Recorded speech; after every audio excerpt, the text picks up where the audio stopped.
Hey everyone, I know many of you listen to these videos to fall asleep, so before you drift off, don't forget to like and subscribe. Also, let me know where you're tuning in from and what time you're listening. Now, let's get comfortable, let your mind wander and dive into eerie tale. Ready? Let's begin. Dark roads lead to dark places. These were the words which went through Jake Harris's mind as he was driving on the lonely country road. He was coming from a dark place, a place which was not physical. It was in his past, and no matter how fast he was driving, he couldn't get out of it. Guilt is a dangerous feeling. It was eating him for a few years, so he was driving away from the big city. He needed some time on his own. The state of Wisconsin proved to be an excellent choice for him. Jake's late parents had a cabin somewhere north in the woods. He was heading in that direction in order to escape for a few days. Sleepiness crawled over him, so he had a hard time concentrating on the road. He was driving for many hours now. Driving was also a thing which he loved. Long roads were his favorite. Since his wife and son had died, he was often on the road. Sometimes Jake just got into the car and drove off into nowhere. The road wasn't lit very well. It was a country road after all, which hadn't been rehabilitated since 1980.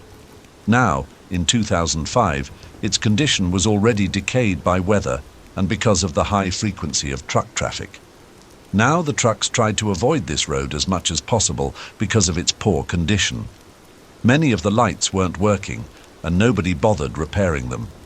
Jake had to pay extra attention to the road and anything on the side. He didn't want to risk hitting a deer or a wild boar. He reached a wooded area. I must be close, he thought, and pressed the gas pedal a little harder. After passing a dangerous curve, Jake spotted one of the light poles. Right behind the light pole, there was a sign which stated that there is a gas station at about 1 mile down the road. He glanced at the instrument panel. It showed that there was still some gas in the tank. Glancing back at the sign, he saw that the light wasn't working properly. It kept fading and then brightening again. It was a strange occurrence. Jake couldn't remember seeing anything like that before. His eyes caught something near it in the shadows. It looked like there was a person standing there. For a moment, he thought that he saw a pair of circular red eyes, or were they red lights? He slowed down a bit, but couldn't see more, so he kept on driving. The front lights of his car flickered erratically when he was in line with the sign. They were even out for a few seconds. His radio went crazy, switching channels in a chaotic manner until he got past the sign. After about 30 yards or so, everything went back to normal. This strange event woke him up from his lethargic state. Jake thought that his battery might not be working properly. A faulty wiring combined with some interference might explain both of the phenomena. It was weird, however, that they happened at the same time. A coincidence like this had a tiny chance of happening. God, I'm tired, he thought, and sped up some more in order to reach the gas station as soon as possible. A few minutes of rest, and he'll be on his way. Maybe a cup of coffee would be a good idea. Jake hoped to find a vending machine there. If the strange events won't repeat themselves, then it will be all right to continue. The tired man kept looking around to see if he can spot anything unusual between the trees. He couldn't see anything out of the ordinary. There were only oak and maple trees everywhere he looked. Lush vegetation surrounded the road from both sides. The dark parts made him feel uneasy. He had to slow down and drive with extra care when going through those parts where the lights were out. The gas station appeared in front of him. It was a well-lit place, but not big. The front of the station, where the pumps had been placed, was covered by a metallic roof, supported by an old steel structure. He stopped his red 1993 BMW at one of the pumps and filled up the tank. Another car was parked at another pump. There were only 4 of them. Jake looked inside and saw a woman and a little girl through the windows. They were looking around as if they didn't know what to buy. He looked around again but couldn't see anything. The lights were bright all around the place, so he wasn't able to discern anything much farther away in the dark. What he had seen earlier left an uneasy feeling inside him. A shadow with a strange shape, or was it just his imagination? He got out of the car and pulled up the zipper of his leather jacket. It was a little windy around here. Autumn had already arrived, so the weather kept getting colder each day. His legs had a hard time walking. He had spent a considerable time in a seated position, so his joints felt heavy and rusty. Jake wasn't too old. In fact, he was only 44 and still as healthy as a man can be at that age. The stubble on his face already turned into a beard. He hadn't shaved for a few days. His sunken cheeks and droopy eyes betrayed tiredness and past heavy encounters with the bottle. He filled up the tank, then went inside the station and bought himself a coffee from the vending machine. He waited for the clerk while listening to the pleasant music which was playing in the background. It must have been a radio, but he couldn't see where it was. The gas station clerk came to the counter a few seconds later. He was a tall black guy, also a little skinny. The man didn't look tired at all, maybe a little bored. He had thick lips and dark brown eyes, a characteristic to African American people. Jake paid for the gas, but before he could leave, an agitated man rushed inside. He was in his 50s and sported an enormous beer belly. The blue baseball cap on his head was dirty and soaked in sweat. The man's hairy chest was heaving. Jake could see that because of the partially unbuttoned striped shirt the man was wearing. "Hey, something's out there," he said, barely catching his breath. "What?" asked the clerk with a surprised look. "There's—" the big man began while he was huffing and puffing. "There's something out there. I saw a—" "What's out there?" asked Jake with furrowed brows. I don't know, but it looked like a man." "So what?" asked the clerk. "Maybe it was a man." "Yeah, but he was black." "Haha, no shit. I'm black too, man." "No, not like that. He was completely black." "I'm completely black too." "No, not like that. Maybe you just saw a hobo, or maybe your ass is just high on some grass." Jake and the clerk both laughed. Funny guy, thought Jake, but the genuine distress on the fat man's face was still unsettling him. "You don't understand," shouted the fat guy again. "It was black as tar. I couldn't see anything else. No details, no nothing. Except the eyes. They were red, I think." "Where have you seen it?" "About 1 mile from here that way," he said, and pointed with a puffy finger. "Near the road." "I saw it too." "I don't know what the two of you saw, but I ain't seen shit all night. So with all due respect, please stop talking crazy stuff. You're scaring the lady and her little daughter." He pointed towards the woman and child. They were close by.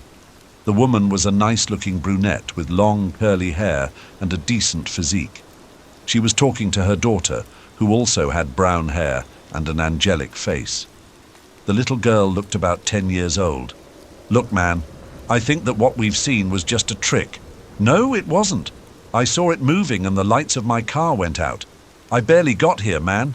Couldn't see a damn thing." "Come on, man. Cut the bullshit. We all are trying to get through the night, so please calm your ass down." Just after the clerk finished the sentence, the lights on the road went out. They all threw concerned looks toward the road. "See what I mean? Are you people satisfied now?" the fat man said, hoping for an acknowledgement. "Oh, come on," said the clerk. "Damn lights weren't repaired in 100 years. Damn it, then I'm out of here.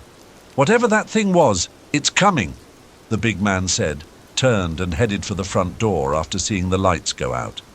"Hey," said Jake, "was it beside the big road sign?" "Sort of. It was farther down the road by a light post, but not far away from the sign.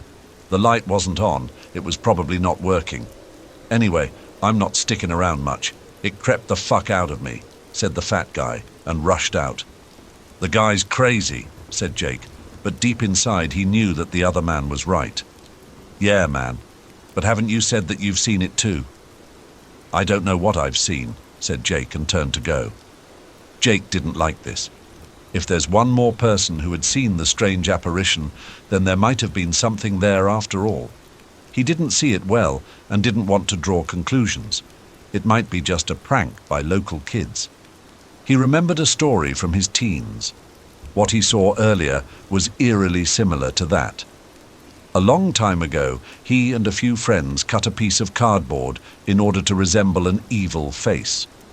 Then they folded it up to look like a cylinder. After that, they glued a piece of cardboard to the top and one to the bottom. It resembled a jack-o'-lantern in the end.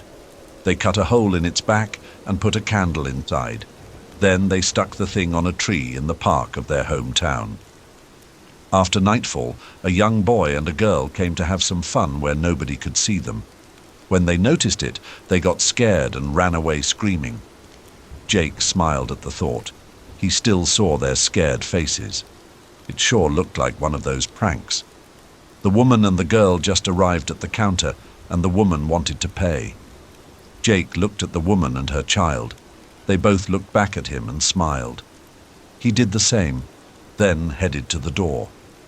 Don't even think about it, he thought. You don't deserve it. The little girl's face struck him. She resembled his late son, Clark. The girl had the same cheeks, a very similar nose, and the look in her eyes was just like Clark's. She was smiling with her eyes too. She was beautiful. Her smile brought back some painful memories. These memories dated back 4 years, and Jake hated them as he hated himself. His wife and son were no more because of him. Only death could save him from the guilt he was feeling. He didn't start a new life since their death. He couldn't. The road was his salvation when he wasn't working. Jake was driving because this way he could avoid the damned bottle. He couldn't drink himself to death when being at the wheel. His life mattered little to him, but he didn't want to kill anybody else. Sometimes he was fantasizing about saving somebody else at the expense of his own life in order to die at least half at peace. Jake walked out the front door and saw the big guy driving out of the station. He was driving an old pickup truck. Jake was wondering how it was still in one piece and didn't fall apart 100 years ago. The man wasn't hesitating much. He must have stepped on the gas really hard because he was out on the road in no time. The fat man was speeding away in his decrepit excuse of a car with no working lights, and he disappeared behind the trees. He didn't get far, however. Jake heard tires screeching and then a loud crashing noise. The crashing noise was quickly followed by a harsh metallic one, then an elongated scream. Jake couldn't see anything because of the lush vegetation surrounding the station, but he knew it was bad. He rushed back inside right away. "Hey!" he shouted to the clerk. "I think the big guy just had an accident." "I'm coming right away," said the clerk, and grabbed a flashlight. He then ran outside, right behind Jake. The woman and the child remained inside. The woman didn't want her daughter to see anything related to an accident. Jake reached the fat man's car. It looked like the man tried to avoid something on the road, something he saw too late. The car hit an enormous tree and now lay on the side of the road, smoking. The two men looked inside the car, but they couldn't see the driver. They saw right away that the steering wheel was bloody. It was an old car, so it most likely didn't even have an airbag. Even if it had one, it was obviously not working. They noticed that the right-hand door wasn't where it should have been. It was ripped out of its hinges and was lying about 5 yards away between the trees. The impact didn't look so forceful for the door to be that far away. Even for a wreck of a car like that pickup truck, it appeared impossible. "What the hell happened here?" asked Jake, and threw his hands in the air. "I don't know, man. Ain't no sign of the fat dude." They looked around the car and under it. The men even searched the surroundings, but they found nothing. Jake's guts were twisting and turning. The sight of the red-eyed shape came back to him. If it were only for him to see it, it would have been fine. The really unnerving fact was that the fat guy had also seen something, and even closer to the station. What if that thing reached the station?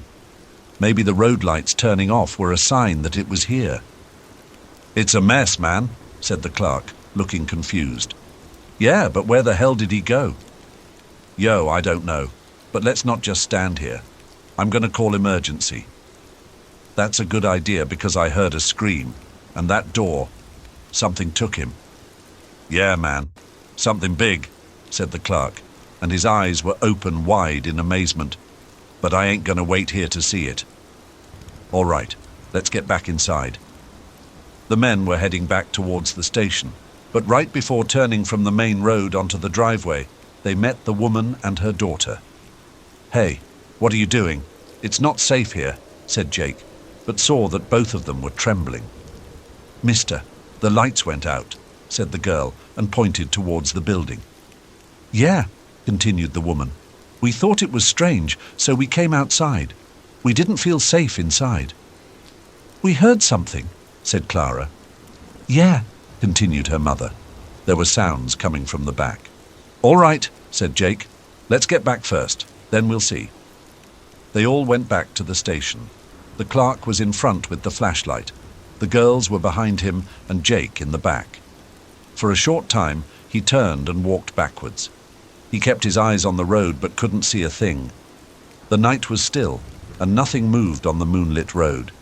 Not a car passed since he arrived. It really seemed an abandoned road.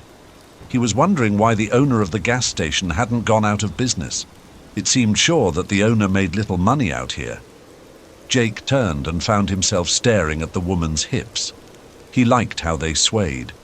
She wore tight jeans, which accentuated her curves. A thin jacket made of some material which resembled leather covered her upper body. A beautiful woman, thought Jake again, then looked away in distaste. The distaste was for him because he began fantasizing about some woman while people were dying. In the end, he thought, primal urges always win. My name is Curtis, by the way, said the clerk without turning. I'm Jenna, said the woman, and this is my daughter Clara. Not the best circumstances to make friends, huh? Definitely not. I'm Jake. Nice to meet you. I'm gonna check the breaker panel out back, said Curtis. All right, Curtis. I'm staying here with the ladies. Curtis went around the building, and Jake remained with Jenna and Clara. The little girl was hugging her mother. Jenna was keeping her hand protectively over Clara's shoulder. Jake crouched in front of the girl and smiled comfortingly at her. She smiled back. How old are you, Clara? I'm 10, she replied in an uncertain voice. Well, Clara, me and Curtis are going to find out what is happening, and then... He couldn't finish because there was a loud curse coming from behind the building. Motherfucker! It was Curtis. Stay here, said Jake. Don't drive away because we don't know what's out there. Jake ran after Curtis and found him frozen with a blank stare on his face. When he turned toward the breaker panel, he saw what frightened the clerk. Blood and brains covered the panel and surrounding wall. The fat guy's body was on the ground near the panel. His face was gone, along with about half of his head. Now they understood why there was no light at the station. The thing that took the man from his pickup truck brought him here and bashed his head into a bloody pulp on the breaker panel, which got damaged. What the hell? Asked Jake. He couldn't say anything else. This is why we got no electricity. Panel's broken. I'm calling 911. Jake and Curtis ran back to the girls. They could see right away that something was wrong. What's wrong? Asked Clara, and she drew closer to Jenna. Nothing, said Curtis, but neither Jenna nor Clara believed him. Come inside, said Jake as calmly as possible. Wait, said Jenna. What happened back there? Just let's go inside, please, said Jake with an increasing frustration. The girls obeyed, and after they entered, they saw Curtis frantically buttoning his phone. Could somebody please tell me what is wrong? Jake took her by the hand and pulled her away from Clara, then quickly told her about the body. She gasped in fright, but tried to muffle it with her hand. Jake told her they will try to call the authorities and solve the problem without Clara knowing much of it. Protecting the little girl was imperative. He didn't want her to be traumatized at such an early age. Damn, said Curtis. My signal is bad. Let me try the landline. He picked up the phone and dialed 911, then waited. Somebody picked it up. Then the line went dead. After a few more times, it worked again. The line didn't go dead right away, so he could speak to some extent. Then it went dead again. "Did it work?" asked Jenna. "I don't know. I talked to an operator, but I'm not sure she could hear me right. Let's hope they received at least where we are." "So," said Jenna, "now what?" "We wait," said Jake. "For what? We can't even be sure if help is on its way or not." "Because the thing that did," Jake began, then realized it is a mistake and stopped mid-sentence. "What thing?" asked Clara with a growing distress. "Nothing, honey. Could you please help Curtis find what he is looking for?" "Yeah, sure," said Clara, and went behind the counter where the clerk was searching for flashlights and other useful stuff. "Sorry for scaring your daughter, but going away is risky. We don't know what's out there." "Then why is waiting here a better option? That thing could be anywhere, even inside." "Yeah, I know, but I saw the fat guy drive away and now he is dead, all right?" "Looks like we don't have a right option, isn't it?" "No, not really. The only sure thing is that being outside is deadly. Also, there has to be something with the lights." "Yo, what do you mean?" asked Curtis, who overheard some of the discussion. "The road outside is not well lit," Jake began. "Yeah," Curtis cut in. "Damn politicians ain't want to fix shit here." "Yes, I know. The thing is, when the fat guy left, his lights weren't working." "Yeah, he told us, man. I remember now. But what's your point?" "What's with the lights?" asked Jenna, throwing suspicious looks at the men. "He also said that his lights went out when he saw something on the roadside. I saw it too, and when I got close to it, my lights went downright crazy." "Like in horror movies?" asked Curtis. "I don't like horror movies," said Clara, trying to interfere with the adults, but she wasn't successful. "Something like that, yeah. And that thing, it was not human." "Are you listening to yourselves?" Jenna shouted in irritation. "Really, horror movies, monsters. You two must have smoked something." "Come with me," said Jake, and extended his hand toward her. "Excuse me?" she asked, not understanding what the man wanted. "Just come with me," he repeated, and tried to sound as reassuring as possible. "I'll show you something. I won't hurt you, don't worry."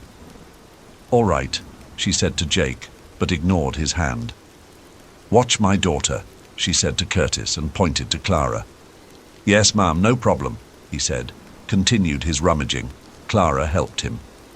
Jake took a flashlight from Curtis and led the way outside. He knew it wasn't a good idea at all, but he also wanted to make sure that Jenna understood the situation they were in. They went back to where the breaker panel was, along with the dead man. "What the fuck?" said Jake and stopped in his tracks. "What? What's wrong?" "There should have been a dead body here," he said, and pointed his light towards the floor and then the destroyed panel. "Oh my God!" said Jenna, and her hands jumped to her mouth. The bloodstains were still there. Bits of brain were still plastered to the panel. It looked like something bashed the poor man's head against the panel with substantial force. "Oh my God! What is that?" shouted Jenna in fright. "Looks like a tongue," said Jake, and stared for a second at the fat man's tongue, which lay in a small puddle of blood a few yards from the panel. Jake noticed that the bloodstains on the ground continued all the way towards the forest. He shone his light on the ground where the body used to be, then traced the blood-red streak until it disappeared into the darkness of the trees. "That thing dragged the body into the woods," said Jenna, and shivered. "Yeah, but why?" "I don't know. Maybe to eat it." "Maybe. I don't know. But why leave it here first and take it away later?" Jake froze after his light beam fell on something he didn't see before. He gasped, and Jenna threw a half-frightened, half-worried look at him. "What's that?" she asked, and went closer to him in order to see what made the man stare so dumbfounded at the ground. There, on the decades-old asphalt, near the bloody drag marks, a name was painted on the ground. Jake couldn't believe his eyes. The moment he saw the bloody name on the ground, he knew that tonight's events are not random.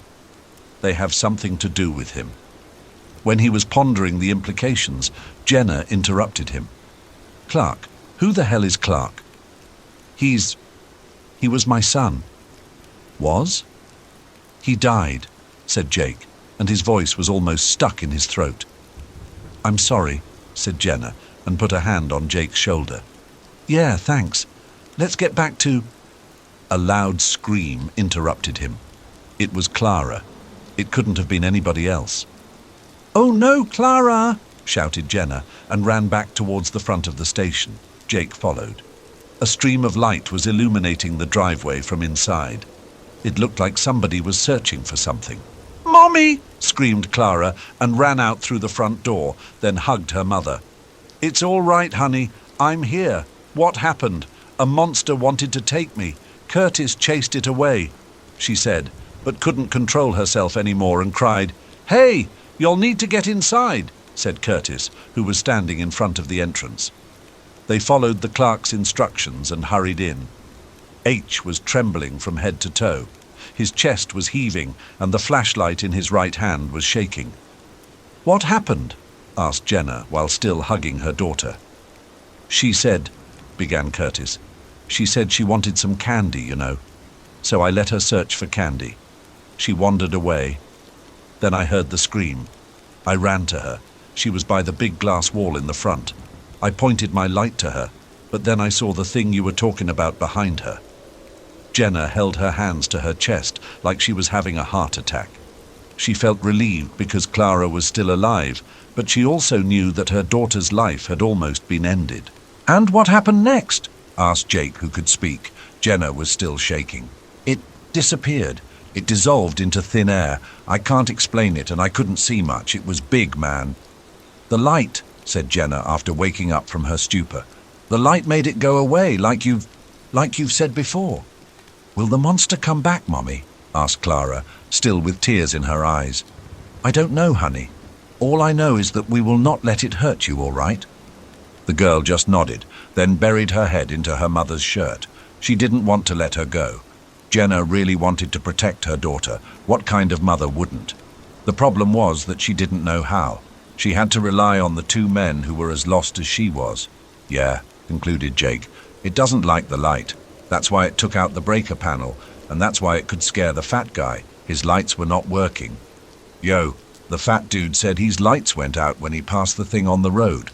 You passed it too, but your lights are working, right?" "Yeah, I think so.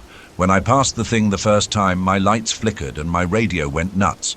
It all returned to normal after I got farther down the road." "How come that your lights were still working?" Jenna asked. "I don't have the vaguest idea. Your lights were okay when you were on the road." "Yes, but I came from the opposite direction." "Okay," replied Jake. "We don't know what the hell this thing is, so we better make sure that we are surrounded by light all the time. How many flashlights do we have?" "We have 4, said Curtis and pointed to the counter. "One is mine, the other is yours, and we still have 2 extra. Jake took one of the lights and gave it to Jenna. She took it and looked in his eyes with compassion, but also some hope. Jake seemed to her like a man who could save her and Clara. Not that Curtis seemed less capable to her, but she saw something in Jake. She didn't know for sure what it was. Maybe she saw in his eyes that he wouldn't hesitate a second in order to save them. "Hey, Curtis," said Jake, "have you seen anything unusual here lately? Anything which might explain all this?"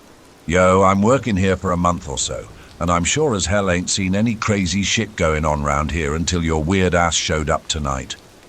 Jake lowered his head. He was thinking. Maybe these events are truly tied to him somehow, but he couldn't understand how. "I don't know, Curtis. Let's just get through the night, okay?" "Let's do it, man. Hopefully our batteries are gonna last." "Aren't you selling flashlights here?" asked Jenna, perplexed. "No, ma'am, this was the same question I asked the boss when coming here to work.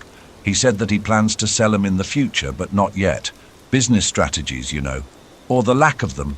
Jenna cut in. "Shit!" Jake exclaimed after their flashlights went out. Darkness enveloped them, and they felt icy fingers crawl up their backs. Clara hugged her mother more tightly. The two men tried with desperate moves to restart the lights, but it was futile. Just when they thought that it will be over, they heard sirens. Soon, a police cruiser turned onto the driveway with its blue and red lights whirling around. The people inside the station sighed in relief. Finally, they have been rescued and the ordeal was over. At least this is what they thought. Better stated, this is what they all wanted to be true. The car didn't get too close because its siren and lights went dead in an instant. The driver tried to restart the engine a few more times but wasn't successful. He also tried the radio, but it was dead. Jake opened the front door and was heading out to meet the police officers, but then halted in his tracks. To his right, between the tall bushes, he saw something moving. At first he thought that it was the wind, but no, it had an abnormal form. A tall, dark shape emerged onto the driveway. It had no visible features, only an outline, otherwise it was complete blackness. Outside was dark, but the visibility was still acceptable because the sky wasn't clouded. The faint moonlight somewhat illuminated the surroundings. Other than that, there was nothing else. No lights were working, but the sheer blackness of the creature was still obvious. It looked tall, about 8 or 9 feet, and had wings. They resembled the wings of a bat, only much larger, and they were retracted. The creature also had 2 horns jutting forward from its forehead, which then curled upwards. Jake couldn't see any facial features. Its hands were long and ended in thin fingers with pointy claws. The creature's legs were like that of a bird or a bat, digitigrade but with long fingers and claws. The only feature which stood out of the blackness were the eyes, round and red, positioned in front of the face like those of humans. They were looking straight at the cruiser. Jake told the others to stay inside, and he began signaling the officers to watch out. He was waving both his hands frantically and shouting. He knew that this was the most idiotic thing he could do, but didn't want to have more people on his conscience. His wife and son were enough for him. "Watch out! To your left!" he bellowed and pointed to his right. The creature was already marching towards the car. Those inside surely noticed Jake's signaling and the approaching menace because both front doors were opened with force. The driver couldn't get out because as soon as the door opened, the black thing made a tremendous leap and landed beside the car. This was when Jenna took her daughter and rushed to the back of the station. She didn't want her to witness anything of what was going to happen. "What the fuck?" came the panicked shout from the police officer as the creature grabbed the door and ripped it off like it was nothing. From the passenger side, a female officer jumped out and fell on her butt while screaming in terror. Her colleague, the driver, managed to somehow pull out his sidearm and began firing. It didn't matter. The thing was not even flinching as the bullets went through it. Jake assumed that the shots couldn't have been off target because of the distance between the shooter and the monster was only about 6 feet.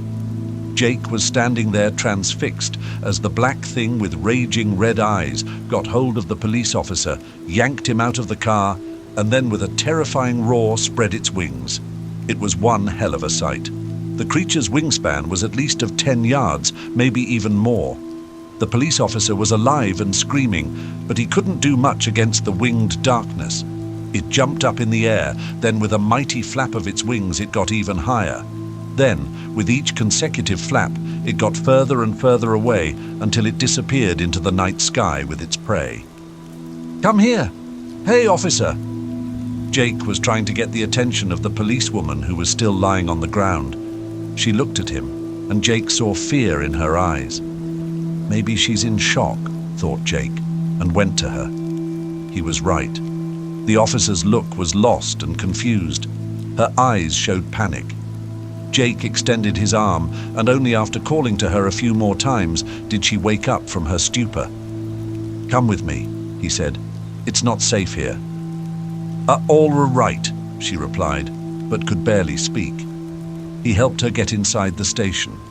When Jake opened the front door, a beam of light hit his face, and he had to wince.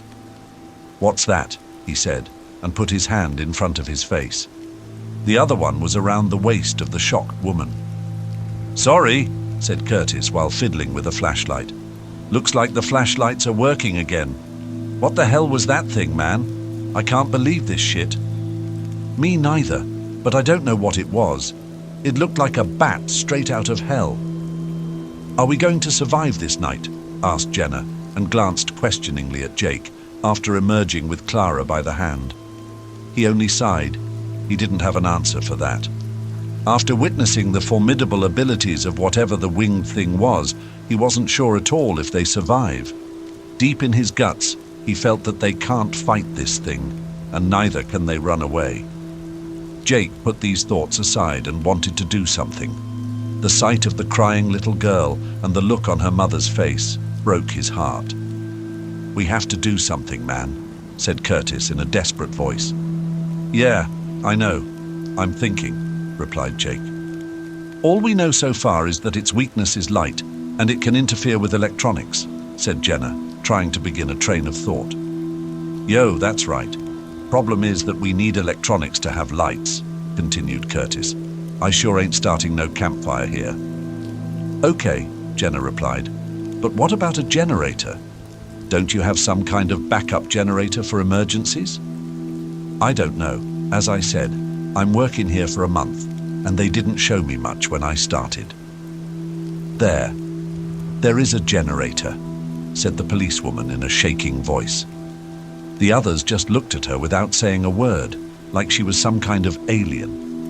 They almost forgot that she even existed. She was young, close to 30, but not yet there. Her long blonde hair was tied up into a ponytail, and her otherwise harmonious face lines were now contorted under the pressure of fear and shock. She was sitting on the floor with her back to the counter, hands on her knees and head down. "Sorry, Mum," said Jake cautiously. "Are you sure?" "Yes, my name is Sarah, and my brother used to work here. He had told me he had to use the generator once because of a power outage. And do you know where it might be? Because I ain't seen it round here." "Somewhere in the back. I don't know. It might be in the equipment room. Go check." "All right, I'm going to check it out." "I'll come with you," said Jake, and gestured toward the back with his hand. "Can you take care of the girls?" Jake began, but Sarah interrupted him. "Yes, of course. I think I'm okay now. Just go." The two men rushed out, lighting their way with flashlights. Curtis was leading Jake to the back where they had found the body of the fat guy. The toilets were here, and also a small room for different tools and equipment. Curtis fumbled a little with the key, but soon the door opened, and they were greeted by a dirty and cluttered rectangular room. The smell of dust and gasoline hit their nose right away. "Let's see what we have here," said Curtis, and began searching. Jake joined him. After a few minutes, they found it. It was a small portable generator. It worked on gasoline, and it wasn't the thing they were hoping to find, but it was better than nothing. "I have to find some gas to fill this baby up, then we'll see if it's working or not," said Curtis, and began searching for a canister of gas. "I really hope it's gonna work," said Jake and sighed. "Yeah, we'll see about that," said Curtis and continued his search. "Look at this, man. A searchlight. We could use this baby."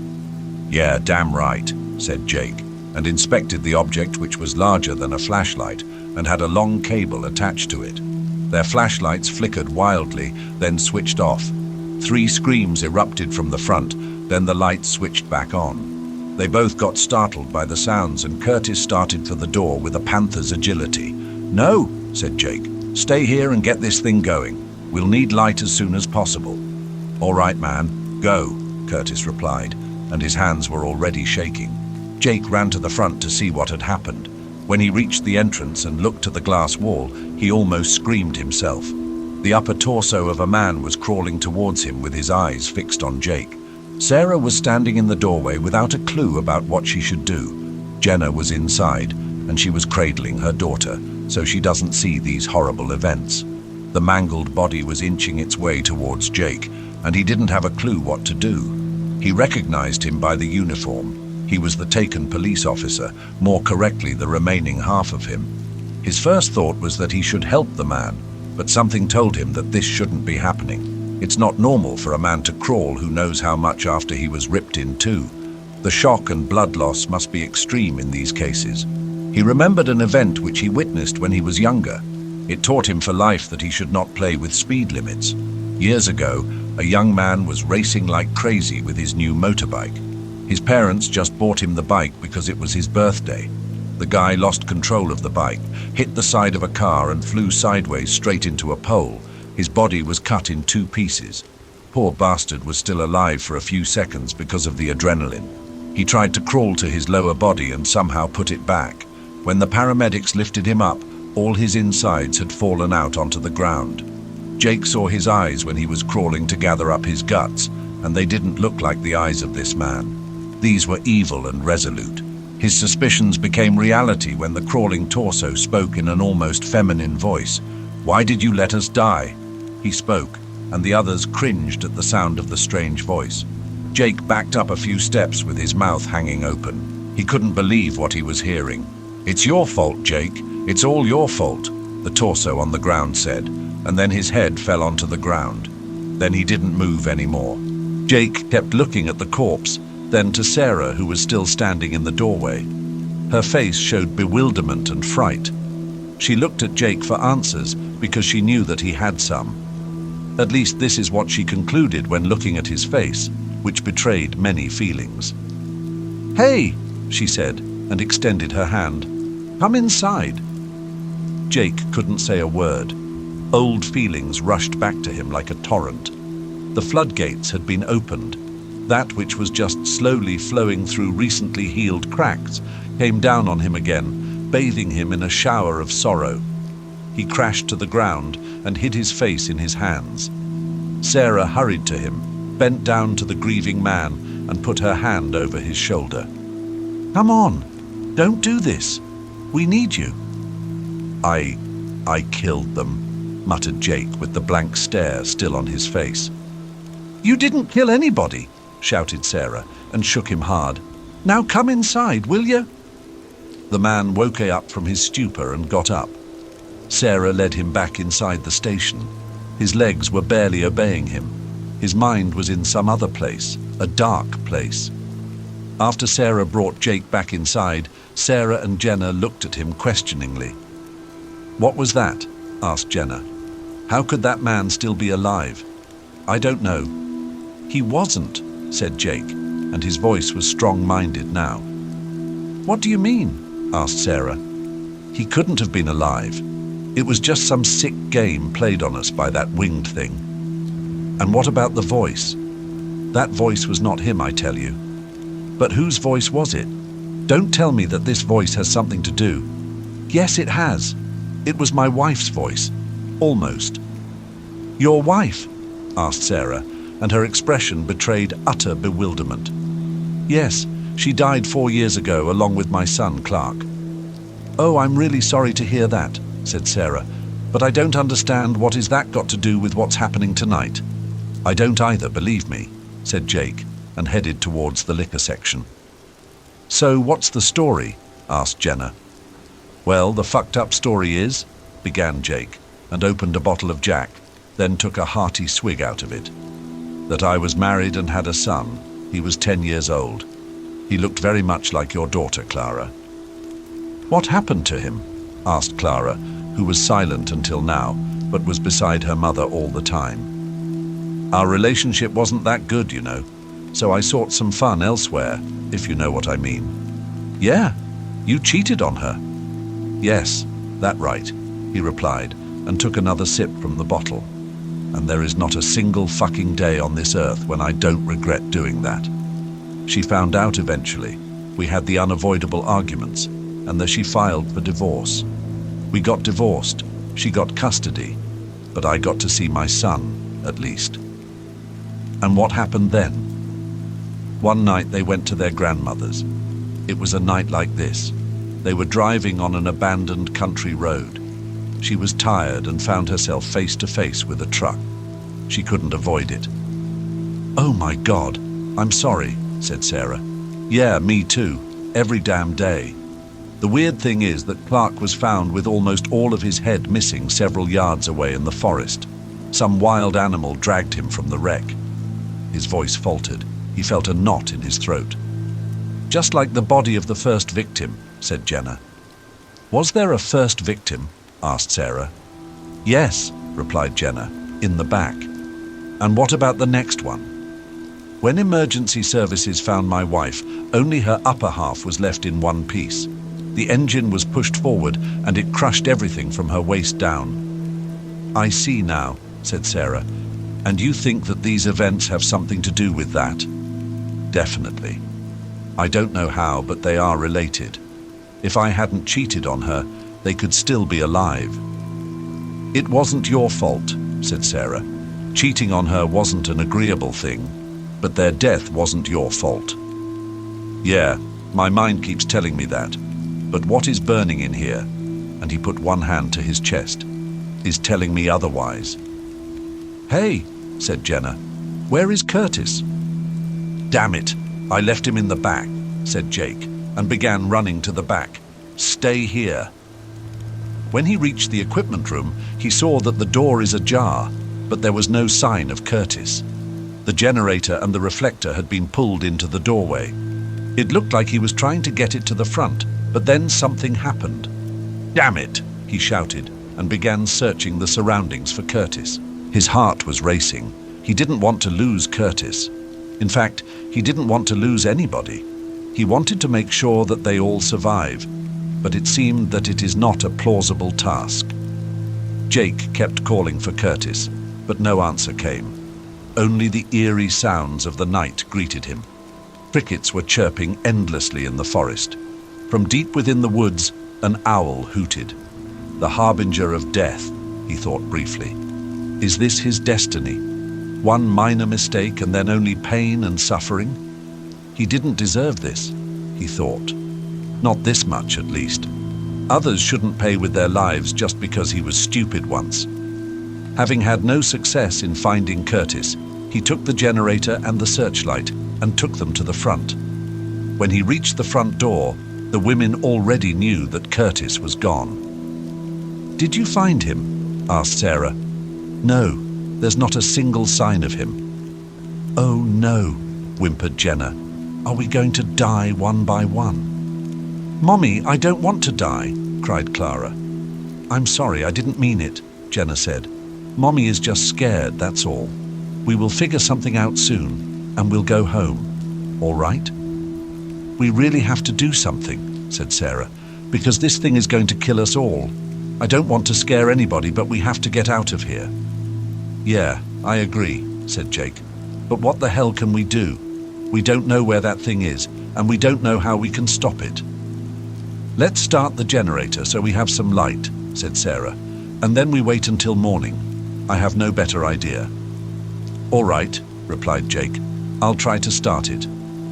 He took the generator farther inside and switched it on. It was working fine. He then connected the searchlight to the generator. After switching it on, a bright light filled the place. It was much more powerful than their flashlights.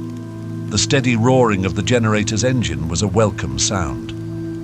"Great, it's working," exclaimed Jenna with some newfound hope in her voice. "Yeah, let's hope the gas is going to last," said Sarah. "Okay, now what?" asked Jenna. "Now we wait," said Jake, and took another gulp of whiskey. "We still have a few hours until sunrise." They all gathered close to one another and waited. The light was comforting.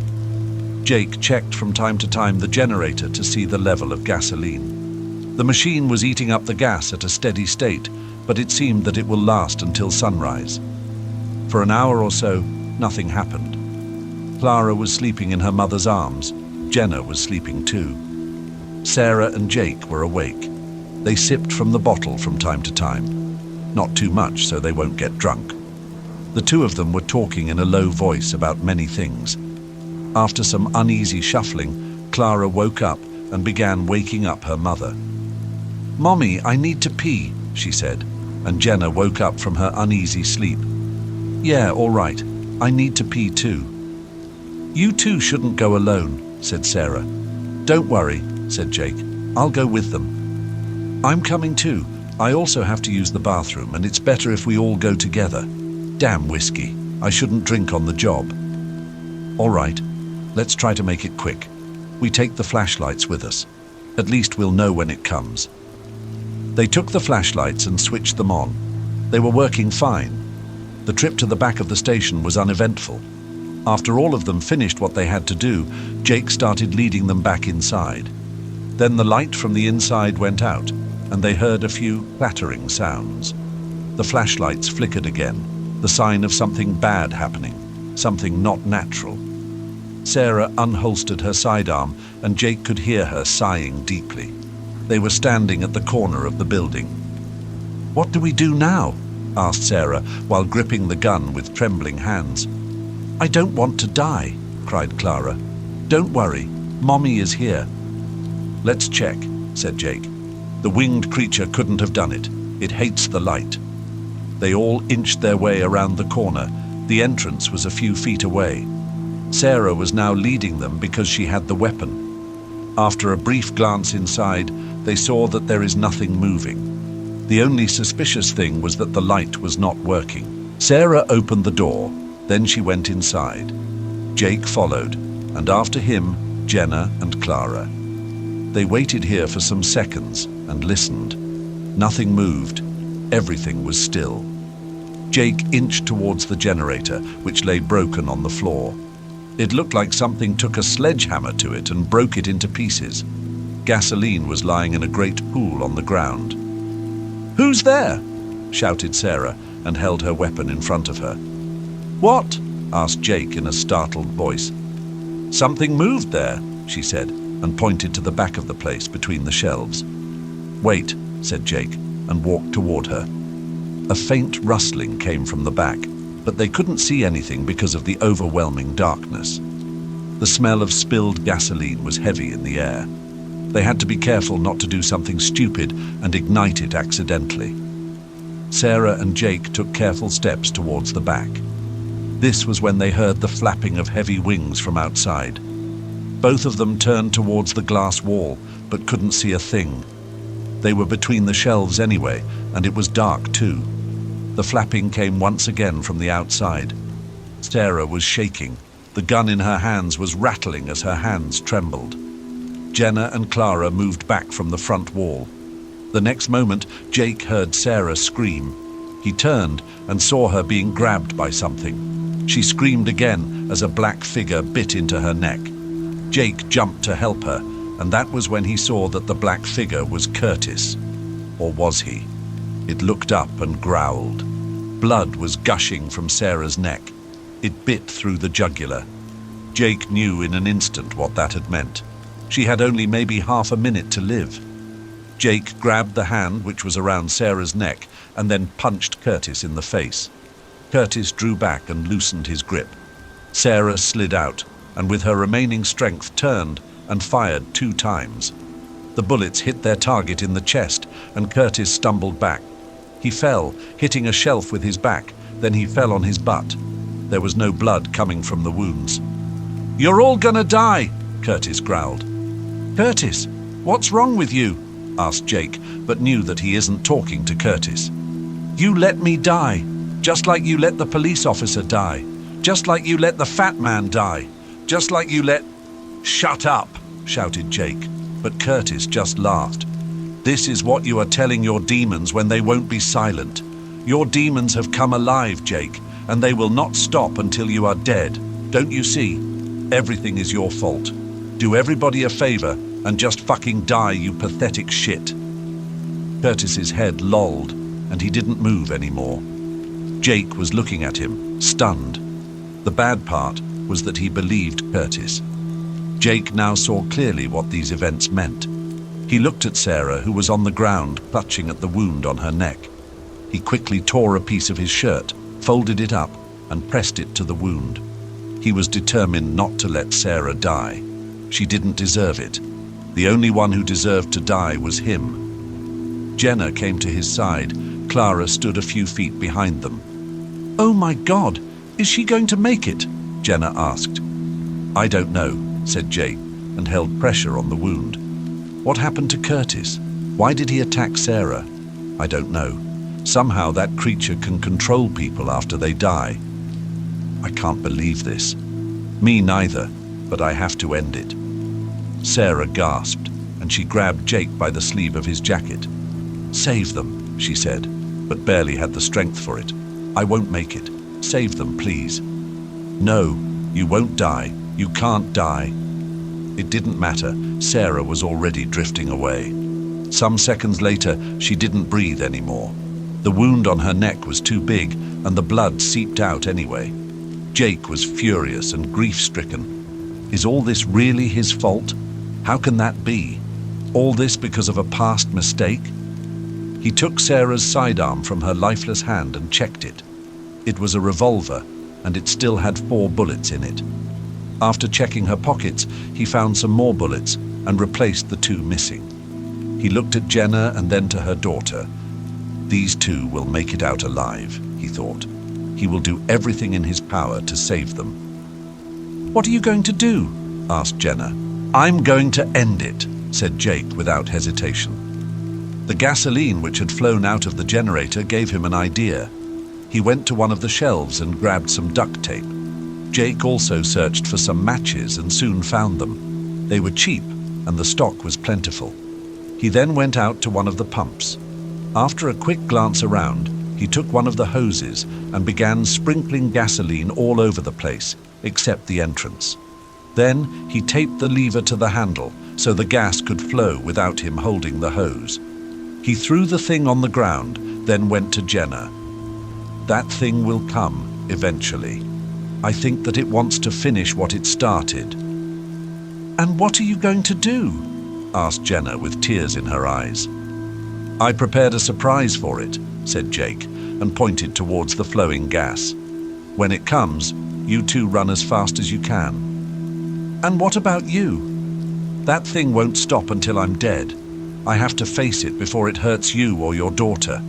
Even if I kill myself, I can't be sure that it won't transform me into a monster, like Curtis did. I have to make sure that everything is gone." "All right," she said, but she was crying now. "I wish I had a choice, but this seems like the only one. Get your daughter and be ready." "But where should we run?" "Away from the monster. If you have to run through the woods, do it. Don't hesitate." The flapping of wings came again. Jake braced himself near the pumps and readied the gun along with the matches. The creature came down on top of the building. It let out a terrifying shriek. Then they could hear its steps along the roof. "Be ready," whispered Jake to the girls. They just nodded and waited beside the front door. The creature was taking its time. The steps sounded carefully, calculated. Jake's heart was beating like it wanted to jump out of his chest. The girls were terrified, but eager to get the hell out of there. The creature jumped down from the building beside the girls. They both screamed and ran. When the creature wanted to dart after them, Jake pointed the pistol at it and began firing. "Hey, here I am! Come and take me, you ugly bastard!" The monster turned and stared at Jake with its red eyes. This was when Jake really understood what had happened. It not only had something to do with him, it was him. All the grief and pain he had felt since the death of his wife and son came to life somehow. The monster had wanted him here. This is why his lights were still working when he had arrived. It was playing with Jake. It was feeding on his guilt. Jake didn't understand how this was possible, but it had happened, and it killed more people. He fired a few more shots, but they didn't hurt the monster. It got closer and closer. Jake saved the last bullet for himself, then glanced behind him. Jenna and Clara had already run away. The monster closed in. Jake took out the matches and lit one. "You're coming to hell with me," he shouted, and when it got closer, he threw the match at its feet. The gas lit up with an infernal roar. The creature cried in pain as the light and fire hurt it. When the fire reached Jake's legs and began engulfing him, he put the pistol to his head and pulled the trigger. A few seconds later, Jenna and Clara saw from the road as the underground gasoline containers exploded in a fiery blaze of light and heat. The cries of the creature reached their ears too. They saw the creature's blazing body rise from the flames and dissolve in a few seconds into thin air.